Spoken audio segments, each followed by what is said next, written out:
સાધુ માત્ર શરીર પર ભેગ પહેરવાથી નથી બનાતું. મનથી સાધુ થયો હોય, એની બુદ્ધિ સાધુવાળી હોય, એના ચિત્તમાં સાધુતા હોય.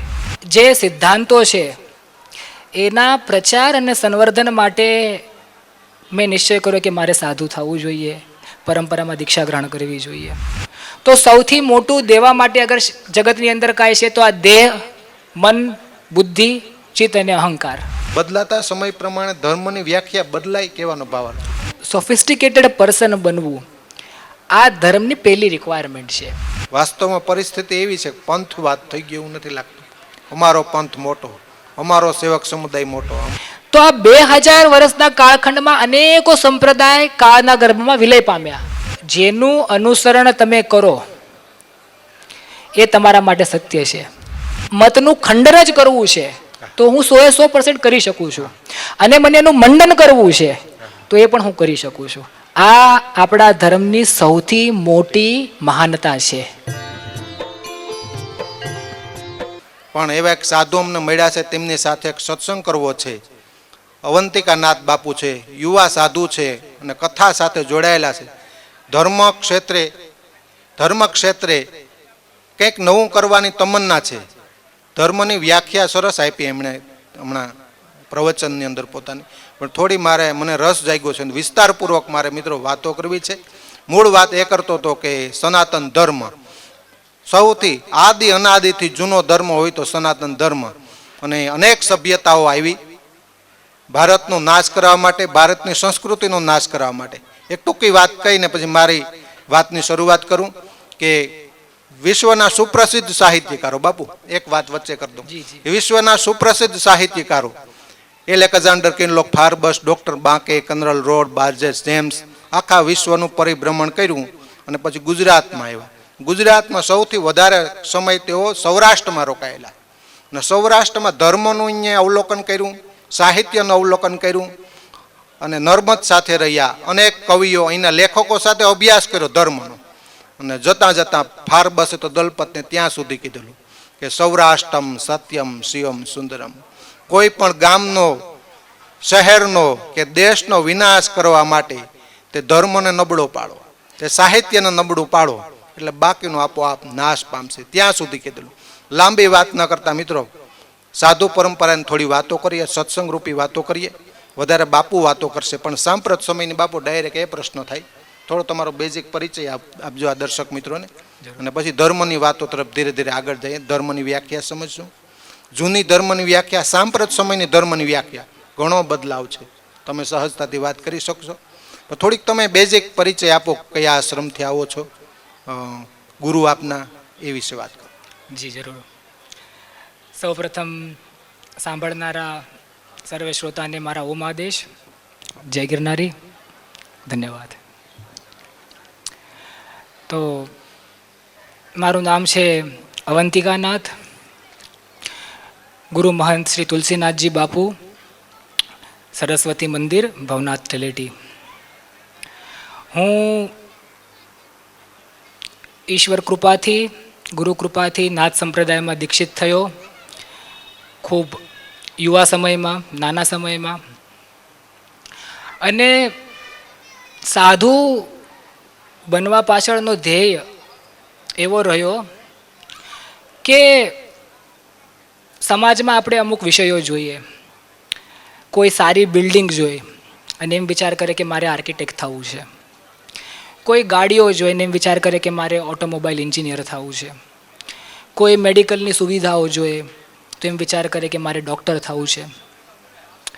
નાનપણથી સંસ્કારો એવા રહેવાના કારણે મારો એવો ધ્યેય હતો કે ધર્મ માટે અને જે આ અખંડ ગુરુ શિષ્ય પરંપરા છે, ભગવાન શિવથી પ્રારંભ થયેલું આ નાથામનાય, અને એના વિશે હજી ગૂઢ રીતે સમજવા માટે અને એના માટે કંઈક ઉત્તમ, પણ ઉત્તમ એવી રીતે કે આજની પેઢીને આ જે જૂનો સંપ્રદાય છે એ સમજે.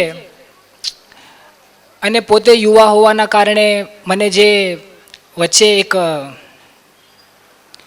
ગેપ થઈ ગયેલો દેખાણો, પ્રાચીન પરંપરા અને આધુનિક સમજ, એટલે એને દૃષ્ટિગોચર રાખીને આ સાધુતાને પરિણય કર્યું. ઘણા પ્રવાસો કર્યા, શાસ્ત્રોના અભ્યાસ કર્યા, અને એમાંથી જે સમજણ આવી કે સર્વપ્રથમ તો જે કાંઈ વિષય છે ધર્મનો, એને જ્યાર સુધી હું આચરણમાં નહીં લાવીશ ત્યાર સુધી એના વિશે હું બોલી નથી શકતો. ધર્મ માટે બોલવા માટે એવું અધિકારીપણું હોવું જોઈએ. કોઈ વ્યક્તિ મેડિકલની ફિલ્ડમાં નથી, એ તમને ઔષધિ મેડિકલ પ્રિસ્ક્રાઇબ ના કરી શકે, એ સરકારી રીતે પણ નથી માન્ય. પણ ધર્મની અંદર અવનવી વ્યાખ્યા, અવનવા પ્રચાર જોઈને જ્યારે મન અતિ સ્તબ્ધ થયું, ત્યારે માત્ર ને માત્ર જે સિદ્ધાંતો છે એના પ્રચાર અને સંવર્ધન માટે મેં નિશ્ચય કર્યો કે મારે સાધુ થવું જોઈએ, પરંપરામાં દીક્ષા ગ્રહણ કરવી જોઈએ. ત્યાર પછી મારું ગુરુ આશ્રમ ભવનાથ તલેટી ગિરનારમાં છે.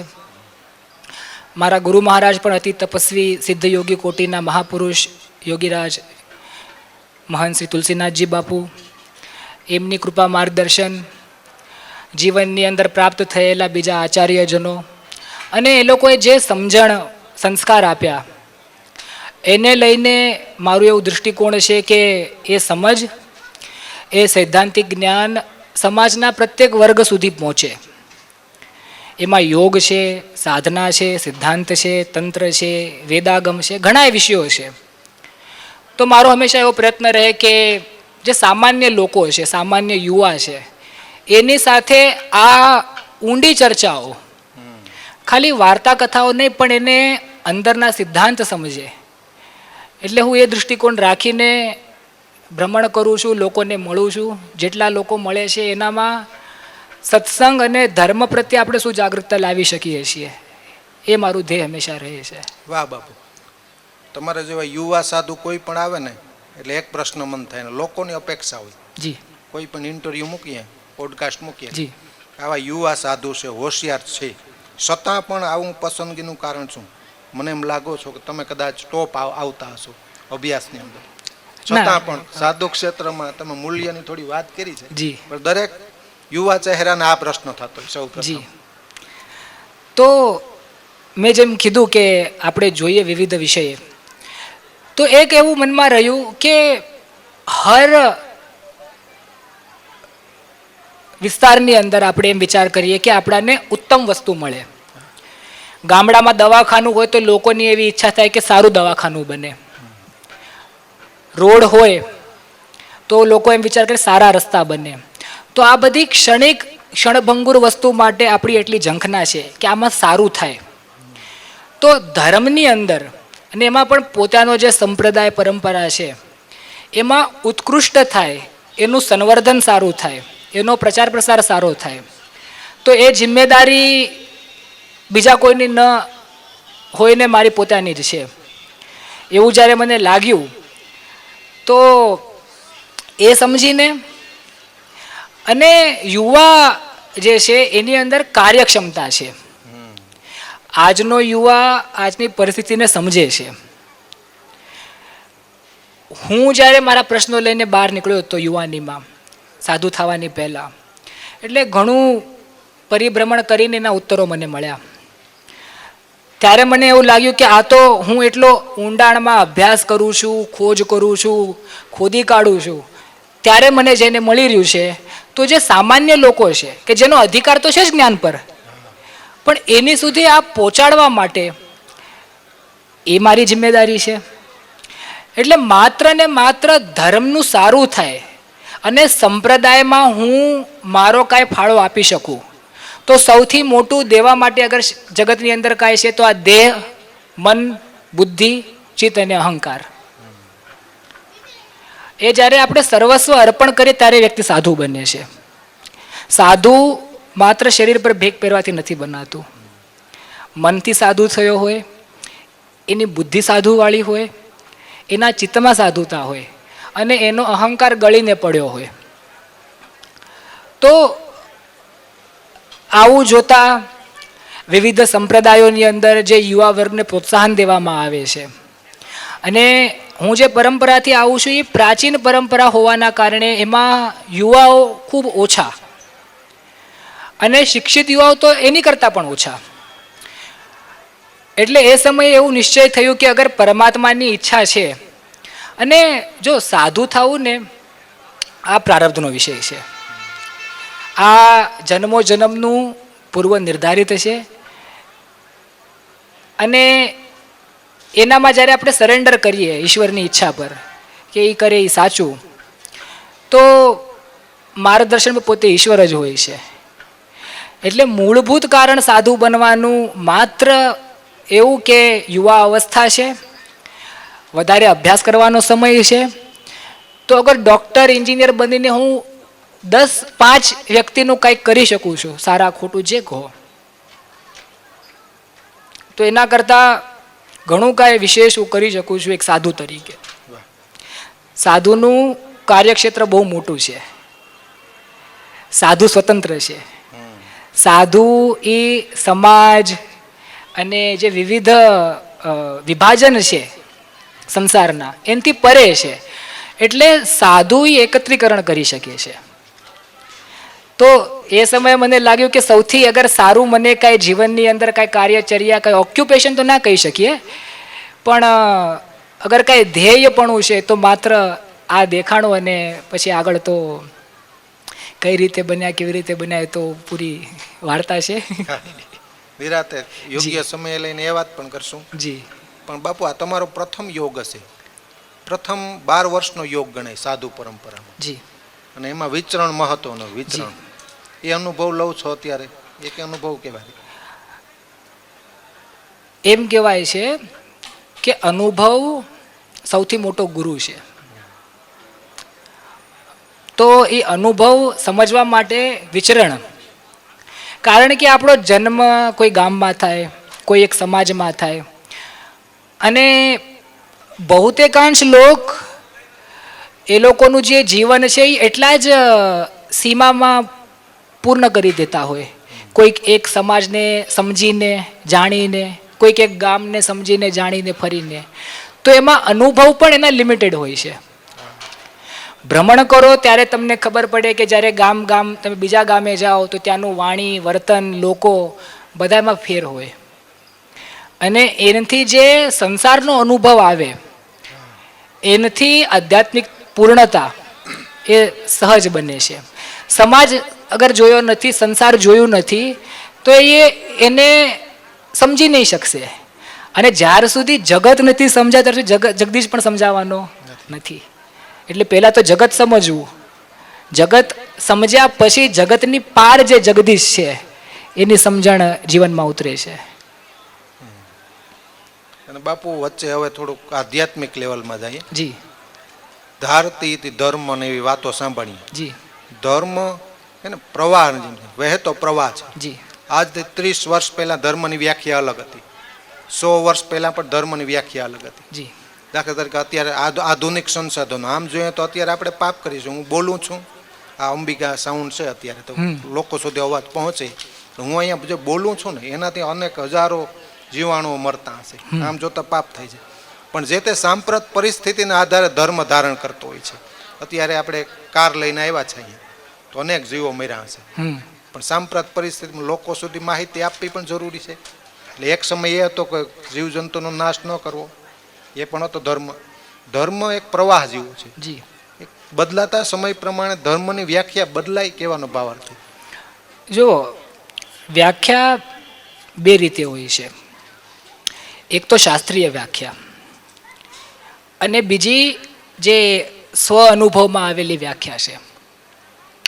શાસ્ત્રીય વ્યાખ્યા શું કામ કે શાસ્ત્ર પ્રગટ કરવાવાળા પણ બહુ અનુભવી અને સિદ્ધ કક્ષાને પહોંચેલા મહાત્માઓ, મહર્ષિઓ, મહાયોગીઓ હતા. જે તે સમયે સાધનો દુર્લભ હતા, લખવા માટે કાગળ નહોતા, પેન નહોતી, ટાઈપરાઇટર નહોતા, કશું નહોતું. ત્યારે ઋષિઓએ બેસીને ચિંતન કર્યું એ ચિંતન થકી વિવિધ વ્યાખ્યાઓ, વિવિધ સૂત્રો અને ઉપદેશો પ્રગટ થયા. તો પહેલાં આપણે શાસ્ત્રીય વ્યાખ્યા જોઈએ ધર્મની. તો ધર્મ તત્વને સમજવા માટે પહેલાં આપણને જે તત્વ છે વેદોમાં કીધેલું રીત. રીત પરથી શબ્દો બને છે ઋતુ. તો જેવી રીતે ઋતુ છે બરોબર ને, ચોમાસામાં વરસાદ વરસે, શિયાળે ઠંડી લાગે, ઉનાળે તાપ પડે, એટલે આ નિર્ધારિત છે, આ સ્વયંભૂ છે. આને તમને સ્ટિયરિંગ લઈને ચલાવવું પડતું નથી કે આની કોઈ સ્વિચ હોતી નથી. તો આ ચરાચર પ્રકૃતિએ જે ધારણ કરેલું છે એને રીત કીધું છે. એને તમે ધર્મનું બૃહદ રૂપ કહી શકો. પૂરું બ્રહ્માંડ તમે જુઓ તો પ્રત્યેક ગ્રહ નક્ષત્ર એક પરિઘીની અંદર ચાલી રહ્યા છે, ગતિની અંદર. એમાં કાંઈ ફેરફાર આવતો નથી, એ રીત છે. હવે શાસ્ત્ર એમ કે છે યત પિંડે તત બ્રહ્માંડે, જેવું બ્રહ્માંડ છે એવું પિંડ છે. એટલે શરીરની અંદર પણ જેમ બહારના વાતાવરણની ઋતુઓ છે એમ શરીરની પણ ઋતુઓ છે, શરીરની પણ અવસ્થાઓ છે. એનું પણ કોઈ સ્ટિયરિંગ કે સ્વિચ હોતું નથી. હવે ધાર્યેતિ ધર્મ, જેને ધારણ કરાય એને કીધું છે ધર્મ. તો જ્યારે આપણે વ્યાખ્યા અમુક વસ્તુની, હવે આ શાસ્ત્રીય વ્યાખ્યા આપણે પૂર્ણ કરીએ. હું હવે જે સ્વાનુભાવની અંદર મને સમજણ છે, તો શાસ્ત્રોની અંદર લખેલો વિષય સમજવા માટે ભાષા અને એને કેવી રીતે ઉપયોગ કર્યું છે એ જ્યારે સમજવા લાગ્યા એટલે આપણને સંસ્કૃત સુગમ થઈ જાય છે. આજના સમયગાળામાં સૌથી મોટું કે આપણને અમુક વ્યાખ્યા, અમુક ઉપદેશ સમજાતા નથી કે કન્ફ્યુઝન છે, એનું કારણ એ કે લોક સમાજમાં સંસ્કૃત ભાષાનો જ્ઞાનનો અભાવ હોવો. અને હવે તો પરિસ્થિતિ એવી છે કે સંસ્કૃત જવા દો, પણ પ્રાકૃત લોક ભાષામાં જે સાહિત્ય લખાણા છે એ નવી પેઢી વાંચીને સમજી શકતી નથી. તો સંસ્કૃત તો બી ઘણો અઘરો વિષય છે. હવે સંસ્કૃત તમે અગર જુઓ તો અમુક શબ્દો આપણે વાપરીએ છીએ. રાજધર્મ, પતિવ્રતા ધર્મ, અતિથિ ધર્મ. તો જે તે સમયે મન, કાયા, વાચા, શરીર, આનું જે મૂળભૂત તત્વ છે, જેમ કે જીવ અલગ અલગ યોનિમાં જન્મે છે, અલગ અલગ વર્ણમાં જન્મે છે, અલગ અલગ સમાજમાં જન્મે છે, પણ છે તો આત્મા જ. આત્મા એક જ છે, આત્મા પણ અનેક નથી. તમે અગર શાસ્ત્રોનો અભ્યાસ કરો તો એક જ આત્મા સર્વત્ર વ્યાપ્ત છે. તમારામાં જે આત્મા છે એ જ આત્મા મારામાં છે. એટલે વિવેકાનંદે કીધું સમગ્ર જગત વિચારોની સમષ્ટિ માત્ર છે. સમષ્ટિ માત્ર છે. તો એ જે સમષ્ટિ શબ્દ છે બરોબર ને, વિવિધ આચરણ, એનું પ્રતિપાલન, એ જ્યારે અંગીકાર તો છે જ, પણ એને સમજવું અને એને જીવનમાં ઉતારવું, પ્રગટ કરવું, એ ધર્મનું પહેલો વિષય છે. હવે માણસનું સંતાન છે એટલે માણસના કઈ ગુણધર્મ છે બરોબર. તો અગર આપ શાસ્ત્રો વાંચો તો એમાં અમુક ધર્મના ગુણ કીધા છે, અહિંસા, અચૌર્ય, અસત્ય, એવી રીતે ખોટું ન બોલવું. તો સત્કર્મી થાવું, એક સારું સોફિસ્ટિકેટેડ પર્સન બનવું, આ ધર્મની પહેલી રિક્વાયરમેન્ટ છે. બહારની ચર્યા પાછળ આવે છે. તિલક, કંઠી, માળા, જપ, તપ, યજ્ઞ એ બીજો વિષય છે. સ્કૂલ જવા માટે પહેલાં આપણે યુનિફોર્મ પહેરીએ, વાળ બરોબર કરીએ, નખ કાપીએ, તૈયાર થઈએ ત્યારે આપણે કહીએ કે સ્ટુડન્ટ છે, વિદ્યાર્થી છે.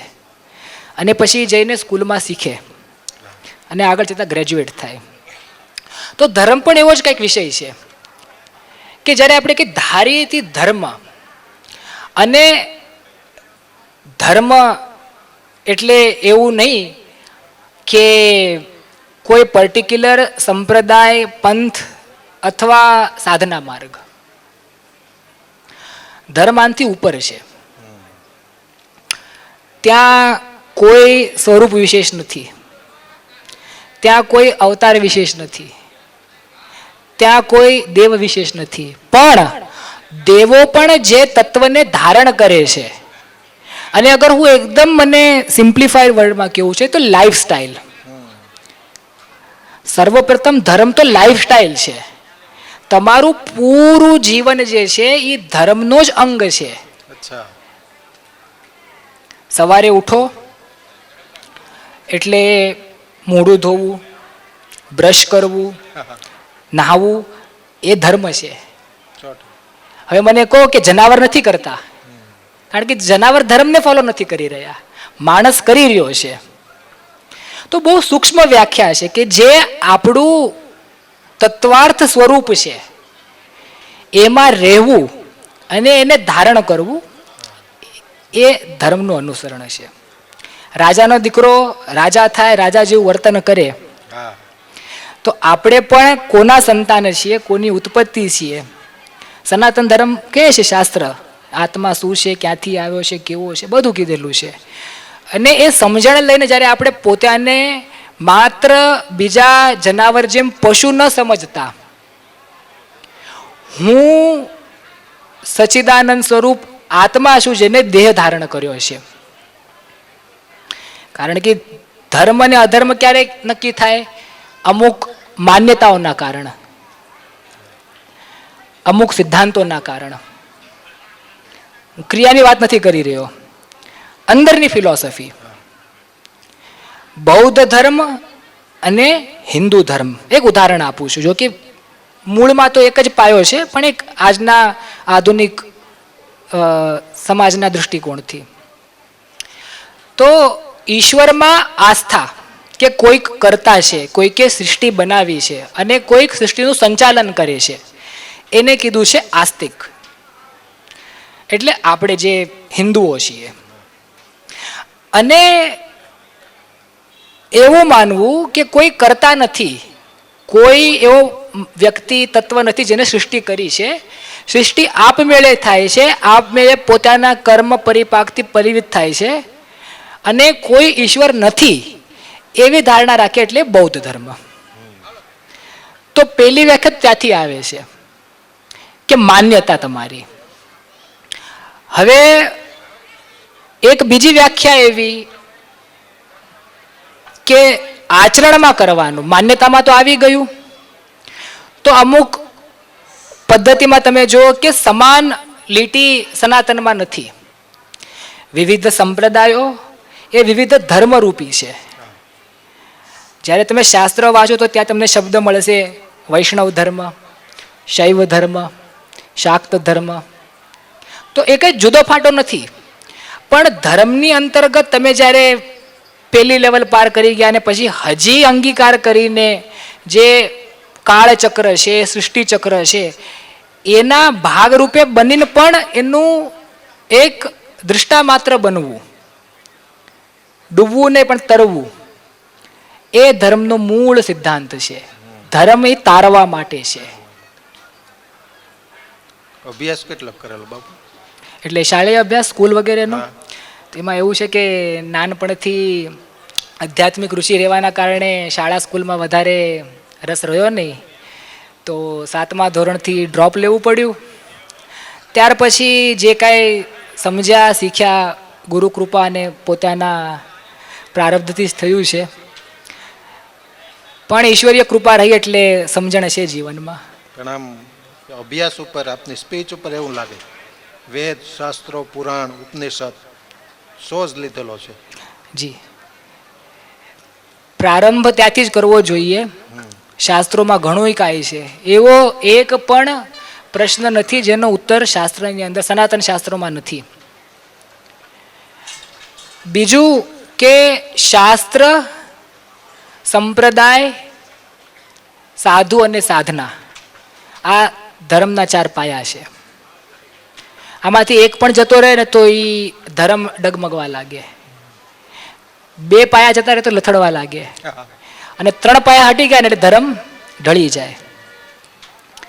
તો શાસ્ત્રનો અભ્યાસ જરૂરી છે, કારણ કે અમુક વ્યાખ્યા કરવી હોય, મેં કીધું ને એક મારી વ્યાખ્યા કહું છું ને એક હું શાસ્ત્ર પ્રમાણે કહું છું.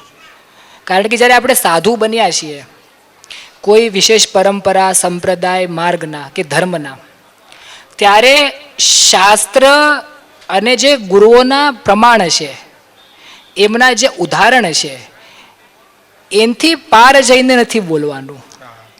ભલે એ વાત 5000 વર્ષ પહેલાં બોલાણી હોય, અગર વાત શાશ્વત છે તો એ જગતના પ્રત્યેક ખૂણામાં લાગુ પડે અને સમયના પ્રત્યેક કાલખંડમાં લાગુ પડે. એ કોઈ દિવસ જૂની થતી નથી. ઇતિહાસ પુરાણ જે હંમેશા નવતમ છે, એટલે પુરાણો પણ છે ને તમે જો કે એ વિકસિત થતા રહ્યા છે સમય સાથે. એક સમય લખાઈને બંધ નથી થયા અને હજી જી અને હજી ચાલુ જ છે. 100 વર્ષ પહેલા જવાબ નથી મળ્યો પુરાણની અંદર, આજે મળે છે એવું પણ બને. જી અને બાપુ જતા જતા સમયની પાબંદી છે, પણ એક પ્રશ્ન, હિન્દુ રાષ્ટ્ર કહે છે બધા, જી મૂળ મુદ્દો હિન્દુ રાષ્ટ્રનો મુદ્દો કહે છે. વાસ્તવમાં પરિસ્થિતિ એવી છે, પંથવાદ થઈ ગયો એવું નથી લાગતું. અમારો પંથ મોટો, અમારો સેવક સમુદાય મોટો, અમારો આશ્રમ મોટો, એવી રીતે એક અત્યારે યુદ્ધ ચાલે છે, જી જેને આંતરિક યુદ્ધ કહીએ છીએ. જી ખુલીને નથી બોલતો, અમુક બોલે છે કે અમારો ભગવાન મોટા. કોઈ એવી રીતે મૂર્તિ મૂકે ભગવાનની ઊભીને, તો કોઈ બેસાડીને મૂર્તિ મૂકે, તો કોઈ ભગવાનની સૂતા સૂતા મૂર્તિ મૂકે. કંઈક નવીન દેખાડવા માટે ધર્મમાં પંથવાદ કહેશું કે ધર્મવાદ કહેશું કે હિન્દુ રાષ્ટ્ર કહેશું? આમાં બે મુદ્દા છે સાહેબ. એક કે પંથ સંપ્રદાય અને એમાં રહેલી વિવિધતા એ યુગાદિથી ચાલતી આવે છે. એવું નથી કે સતયુગમાં પંથો નહોતા કે ત્રેતામાં સંપ્રદાયો નહોતા. પ્રત્યેક યુગની અંદર, પ્રત્યેક કલ્પોની અંદર, પ્રત્યેક મન્વંતરની અંદર પરમાત્મા પોતે આચાર્યોના રૂપમાં વિવિધ અવતાર લઈને વિવિધ સંપ્રદાયોની સ્થાપના કરે છે, કાલખંડ દેશ કાળ પરિસ્થિતિને નક્ષમાં રાખીને. હવે આપણે કહીએ કે અમુક કહે કે અમારા ભગવાન મોટા, બીજા કહે કે અમારા મોટા. આધ્યાત્મિક દૃષ્ટિકોણથી જોઈએ તો જેનું અનુસરણ તમે કરો એ તમારા માટે સત્ય છે. 100%. બરોબર ને? તો સંપ્રદાયમાં નિષ્ઠા તો પહેલાથી રહી છે. નિષ્ઠા વિવિધતાના કારણે વિવિધ સંપ્રદાયો બન્યા. એટલે આ પ્રકૃતિનો નિયમ જ ખરો. વિવિધતા એ પરમાત્માનું એક લક્ષણ છે. 100%. પરમાત્મા એ એક રૂપી નથી, એક નામવાળો નથી, એક ધામવાળો નથી. નાથ પરંપરાની અંદર તો પરમાત્માને અવ્યક્ત કીધો છે, જેને વ્યક્ત નથી કરાતો. અલક્ષ્ય કીધો છે, જેનું લક્ષ્ય નથી સાધી શકતા. અને અનામા કીધો છે, જેનું નામ જ નથી. જેટલા નામ આપણે બોલીએ છીએ ઈશ્વરને, તેનો ગુણધર્મને જોઈને, કાળા ભગવાન દેખાણા એટલે કૃષ્ણ, આશીર્વાદ આપ્યા એટલે આશુતોષ, માથા પર ચંદ્ર છે એટલે ચંદ્રમૌળી, દુર્ગતિનું નાશ કરે છે એટલે દુર્ગા. એ નામ નથી એ લોકોના. પરમાત્મા તો અનામા છે, કારણ કે તમે એને એક નામ આપો તો શું બીજા નામે નથી? તમે એને એક ધામ કહો તો બીજા ધામમાં વ્યાપ્ત નથી? એક સ્વરૂપમાં કહો કે કૃષ્ણ સ્વરૂપમાં પરમાત્મા તો શિવમાં નથી છે? તો આ વિવિધતા જે છે ને, હું આ વિષય બહુ જિમ્મેદારીથી અને બહુ સમજણ અનેક સંપ્રદાયના અભ્યાસ કર્યા પછી કહું છું કે લગભગ 3000 વર્ષથી અથવા 2500 વર્ષ તમે કહી શકો, ગ્રીક હુણના સમયથી આપ ગણો તો આક્રમણ ભારત ભૂમિ પર થયા છે. હંમેશા ધર્મ માટે નહીં, અમુક વાર ભૂમિ માટે, સત્તા માટે, સામ્રાજ્ય માટે થયા. અને એમાં વિધ્વંસ પણ એટલો થયો.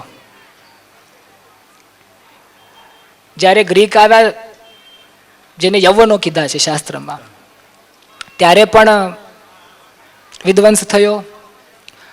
પછી 6ઠી શતાબ્દીની આસપાસ મલેચ્છો આવ્યા, એના કારણે પણ વિધ્વંસ થયો. પણ આપ એક વિષય જુઓ કે જગતની અંદર ભારત સાથે રહેલી બીજી પણ ઘણી પ્રાચીન સંસ્કૃતિઓ હતી.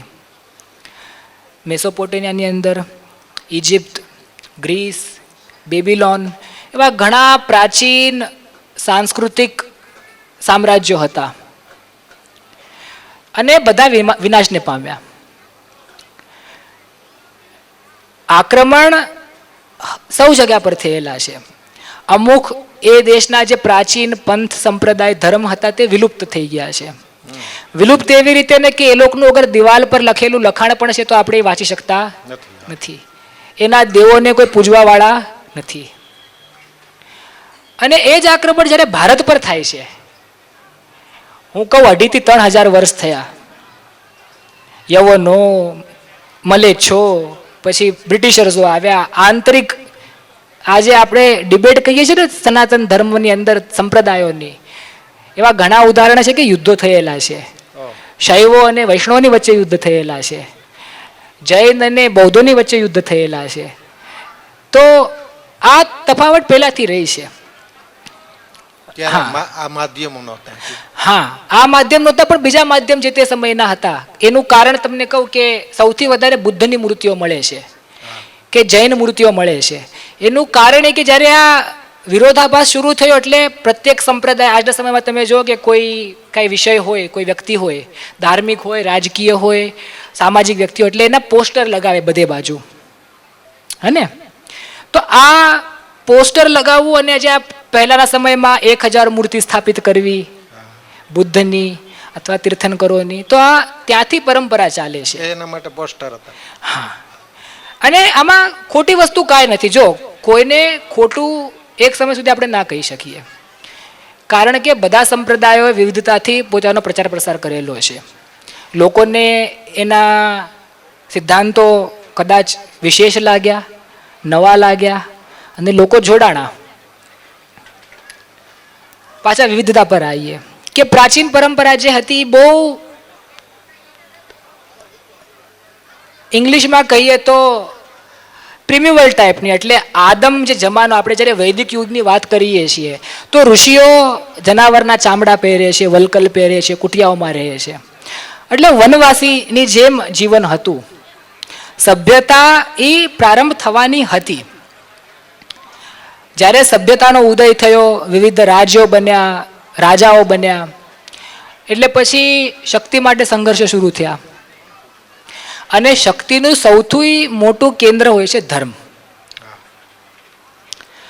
ઉદાહરણાર્થે હું નામ નહીં લઈશ, પણ કોઈ ક્ષત્રિય કુળમાં જન્મે અને સમાજની અંદર કોઈ એક વર્ગ પાસે રહેલી ધર્મની વ્યવસ્થા એને ચેલેન્જ કરે કે આ ગ્રંથો અને આ સિદ્ધાંતો સત્ય છે, એનું પ્રમાણ શું, અને પોતાના સિદ્ધાંત પ્રસ્થાપિત કરે.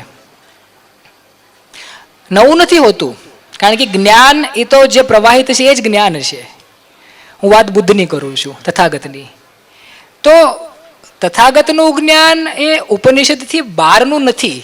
સૌથી પહેલા આત્માનો અગર ઉલ્લેખ આવે છે એ ઉપનિષદોમાં આવે છે, ને એ બૌદ્ધ કાળથી ખૂબ પહેલા ઉપનિષદોની રચના થયેલી છે આત્માનો, જેને બૌદ્ધ ધર્મે સ્વીકાર કર્યો.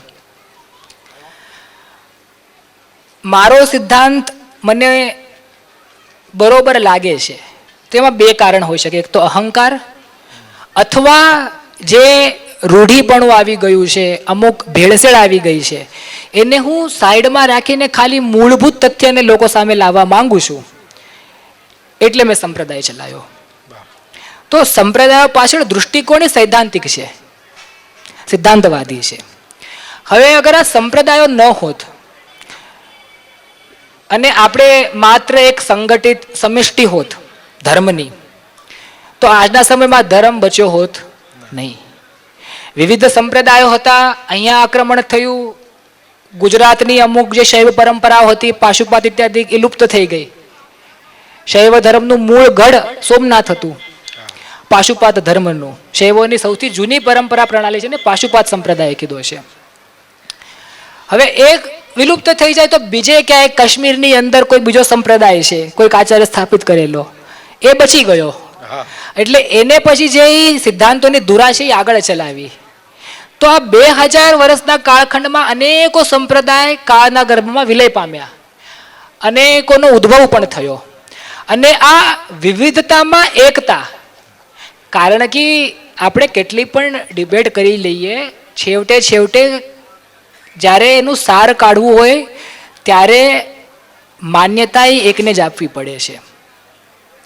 અનેકો ડિબેટ શાસ્ત્રાર્થ થયા બૌદ્ધોના વચ્ચે, વૈદિકોના વચ્ચે, જૈનોના વચ્ચે, શૈવોના વચ્ચે, છતાં ના એ ગાયબ થયા ના આપણે ગાયબ થયા. કારણ કે આમાં જુદું છે પણ ને નથી પણ. જ્યાંથી આપણે સિંધુ લીધું છે, એક કિરાણાની દુકાન એક જ છે, બરોબર ને? વસ્તુ બધા જુદી જુદી બનાવી રહ્યા છે. એમાંથી કોઈ ખીચડી બનાવે છે, કોઈ દાળ ભાત બનાવે છે. તો જેટલા સંપ્રદાયો છે એનું તાત્વિક જ્ઞાન એક છે. વિવિધતા ના હોય તો એ વિનાશને પામે. એખાદા સંપ્રદાયની અંદર કઈ દૂષણ આવી ગયું તો શું એ દૂષણને આપણે માન્યતા આપવી કે દૂષણને બાજુમાં રાખીને નવી વ્યવસ્થા ઊભી કરવી? એ તો ભગવાન પોતે કહે છે કે અગર દૂષણ આવ્યું છે તો વ્યવસ્થા નવી ઊભી કરવી જોઈએ. તો સાંપ્રદાયિક વિવિધતા તો હંમેશા રહેશે, આગળ પણ રહેવાની. અનેકો સંપ્રદાયની અંદર એકતાનો જે તાર છે એ તાર આપણાને શોધવાનો છે. જો ડિબેટ કરવી હોય તો કોઈનો મત આપણે ફગાવી પણ શકીએ છીએ. મારો વિષય કહું કે મારો અભ્યાસ એવો છે કે બીજો કોઈ મતનો વ્યક્તિ બેઠો કોઈ પણ હોય, કોઈ પણ સંપ્રદાય હોય, અગર મને એના મતનું ખંડન જ કરવું છે તો હું 100% કરી શકું છું. અને મને એનું મંડન કરવું છે તો એ પણ હું કરી શકું છું. આ આપણા ધર્મની સૌથી મોટી મહાનતા છે. બીજા જગતના કોઈ ધર્મની અંદર આવી ક્ષમતા નથી કે એ ધારે તો કોઈ પણ મત સિદ્ધાંતનું ખંડન કરી શકે અને ધારે તો એને મંડન પણ કરી શકે. તો સમય સાથે આપણાને સમજવું છે, પેલા સંપ્રદાયો સમજવાની જરૂરત છે. ઝઘડા શું કામ થઈ રહ્યા છે કે સંપ્રદાય સમજાણા નથી. સંપ્રદાય કઈ ક્રિકેટ ટીમની ગ્રુપિંગ નથી, બરોબર ને? સંપ્રદાયો શું કામ છે કે વ્યક્તિઓ, સાધકો જઈને ચર્યા અંગીકાર કરે, સદગુરુથી ઉપદેશ લે અને મોક્ષ માર્ગમાં જાય. ખટપટ કરે એને તો મોક્ષ નથી. પછી કયો પણ સંપ્રદાય હોય, બૌદ્ધ હોય, જૈન હોય, હિન્દુ હોય, હિન્દુઓમાં વૈષ્ણવ હોય, શૈવ હોય, શાક્ત હોય, કઈ પણ પરંપરા હોય, અંદરના જે પાયાના ગુણધર્મ છે એ એક જ છે. તત્વ એક છે. હા, જે પંચશીલ બુદ્ધે કીધા છે એ જ જૈનોની અંદર છે અને એ જ જે પંચશીલ છે યોગની અંદર, યમ નિયમની અંદર આવેલા છે. ઝઘડો માત્ર ને માત્ર ક્યારે થાય? જ્યારે વાત વર્ચસ્વની આવે છે. અને વર્ચસ્વ પાછળ રહેલું હોય છે અહંકાર, વ્યક્તિત્વ અહંકાર. એ ડિબેટ એનો ભગવાન નથી કરી રહ્યો, એના ગુરુઓ પણ નથી કરી રહ્યા. મોટા પાયે જે પરિપક્વ નથી થયા, જેને સત્ય નથી જાણ્યું, એ જ આવી પ્રકારની ડિબેટો કરીને, ભેદ દૃષ્ટિ રાખીને લોકોમાં વિખવાદ ઊભા કરે. વાહ! તો બાપુ ખૂબ ખૂબ ધન્યવાદ. આજે વિશેષ સંવાદની અંદર આવ્યા તમે. જી, રમણનાથ બાપુના સાનિધ્યમાં સરસ વાતો કરી. જય અંબિકા સાઉન્ડ, જેના થકી લોકો સુધી અવાજ પહોંચ્યો છે, એમને પણ ધન્યવાદ. બાપુ આપને પણ ખૂબ ખૂબ આભાર. જી, જય ગિરનારી, ઓમ આદેશ.